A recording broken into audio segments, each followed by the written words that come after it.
የሰው ልጅ ተፈጥሮን የመጠበቅ ልማዱ መዛልን ተከትሎ የአየር ንብረት ለውጥ የዓለምን ደጅ በክፉጁ ለማንኳኳቱ ምክንያት ሆኗል።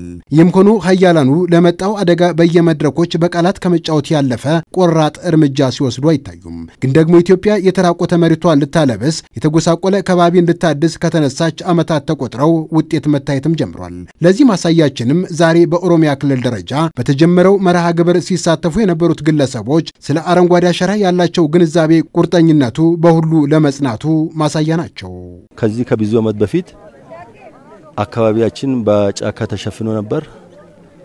አሁን በዚህ በቅርብ ጊዜ ሲታይ ከህዝብ ብዛት በተነሳ ጫካዎች አልቋል። ከዚህ በመነሳት እንግዲህ መሬቱ ሰርጎ ወደ ውስጥ ውሃ እንዳይገባ በጣም ማነቆ ሆኖበታል። መሬታችን ደግሞ በጎርፍ ተሸርሽሮ እንዳያልፍና እንዳይጠፋ ይረዳናል።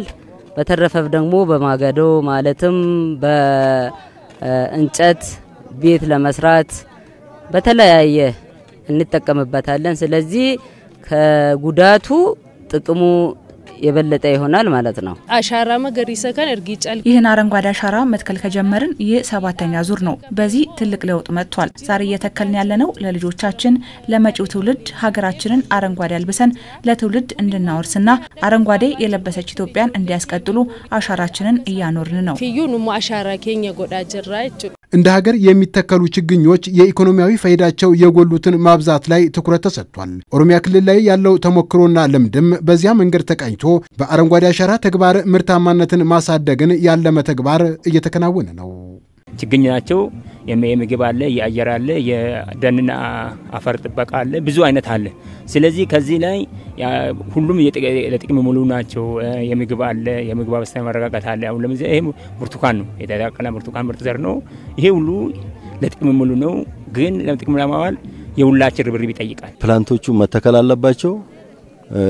አካባቢው በጫካ መሸፈን አለበት ማለት ነው። እንደዚህ ከሆነ መሬቱ ራሱ ፕሮዳክቲቪቲ ራሱ ይጨምራል። አየር ንጹህ አየር እናገኝበታለን። አካባቢ የተለያየ ውበት ይመጣል ማለት ነው። ስለዚህ ጥሩ አስተዋጽኦ ይኖራል። አሻራ መገሪሳ ይህ ለ7ኛ ጊዜ የሚከናወነው የአረንጓዴ አሻራ ለዛሬ ብቻ ሳይሆን ለቀጣይ ትውልድ ጥሩ የአየር ንብረት እንዲኖረን በእጅጉ ይረዳል። ይህም በጣም ጥሩ ነገር ነው። ረፍትን የሚሰጥ በመሆኑ በቀጣይነትም ተሳትፏችንን አጠናክረን ለማስቀጠል ዝግጁ ነን። ዳፍ ኮፒ ቀምነቹ በህዝብ የነቃ ተሳትፎ የሚከናወነውን ይህንን ስራ በፍሬ ተገልጦ ለማየት ደግሞ የእንክብካቤና ክትትል ስራው በዛው ልክ የጸና ሊሆን የግድ ይላል። ከብቶች እንዳያጠፉ በሰውም እንዳይነቀል ምን ላይ እንደደረሰ አጥር እንደሚያስፈልግ ተከታትለን በዚህ ሀገር ደግሞ የዚህ ሀገር ሰዎችንም እንዲከታተሉ አጥር እንዳያደርጉበት እናስረዳቸዋለን፣ እንከታተላለን። ስለዚህ ክትትል ያስፈልጋል ማለት ነው። ቢቅልቱን በረደብረ ዳቤ ከዚህ ቀደም የተከልናቸውን ችግኞች ስንንከባከብ ቆይተናል። ጥበቃ በማዘጋጀትም የተለያዩ እንስሳት እንዳያበላሹ እያደረግን ነው። አሁንም ቢሆን ዛሬ የተከልናቸው ችግኞች ፍሬያማ እንዲሆኑና ለትውልድም እንዲተላለፉ እየሰራን ነው። ዘሪ ተከደብሩ ቢቅልቱ ከራ ዳምኔ ገሉ ኦዶንታይን ኩኑሱ እነዚህን ችግኞችን ተክሎ መሄድ ብቻ ሳይሆን መንከባከብም ያስፈልጋል። መኮትኮት ሲያስፈልገው በመኮትኮትና ውሃም ጭምር እንዴት እያገኘ ነው የሚለውን መከታተል ይኖርብናል። እዚህ የሚጠብቁትንም ሰዎች መከታተልና ማገዝም ይኖርብናል። እኔ አሁን በግሌ ግቢ ውስጥ ተክዬ ተንከባከብኩ ነው። አካዶፈት ቀይ የተጻባኝረ አብሊድ አበደራ ኦሮሚያ ክልል በክልል አቀፍ ደረጃ በሺዎች የሚቆጠሩ ሰዎች የተሳተፉበትን የአረንጓዴ አሻራ ሲጀምር ባለፉት ዓመታት ባካሄደው ተግባር የተመዘገቡ መልካም ውጤቶችንም አመላክቷል።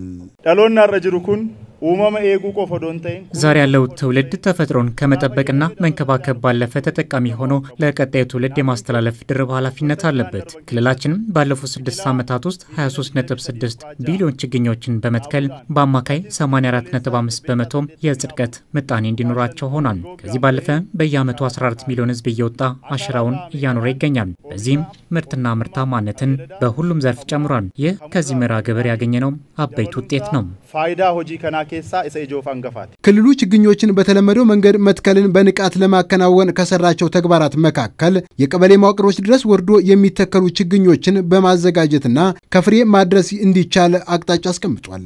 ገንዶተ ባዲያ ቀምኑ ሁንደ ኬሰት ቶኮን ሳኒ ኬሰት ባሉን ሁሉም የገጠር ቀበሌዎች ቢያንስ 7 የችግኝ ማፍያ ማዕከላት እንዲቋቋሙ በማድረግ በርካታ ስራዎች ሲከናወኑ ቆይተዋል። የዘንድሮው የአረንጓዴ አሻራ መርሃ ግብርም ከ38000 በላይ በሚሆኑ የችግኝ ማፍያ ጣቢያዎች ከ5.2 ቢሊዮን በላይ ችግኞችን በማዘጋጀት ዝናብ እያገኙ ባሉና ምቹ በሆኑ አካባቢዎች የመትከል ስራው ተጀምሯል። በዘንድሮው መርሃ ግብር እየተተከሉ ያሉ ችግኞች እንዳለፉ ጊዜያት በተለመደው መንገድ ከመትከል ባለፈ ባሉን ሁሉም የገጠር ቀበሌዎች የትውልድ ጥላ በሚል መርሃ ግብር እያንዳንዱ ቀበሌ የተከላቸውን ችግኞች እንዲንከባከባቸውና እንደ ፓርክና ሌሎችም ዓላማዎች እንዲጠቀምባቸውም አቅጣጫ ተቀምጧል።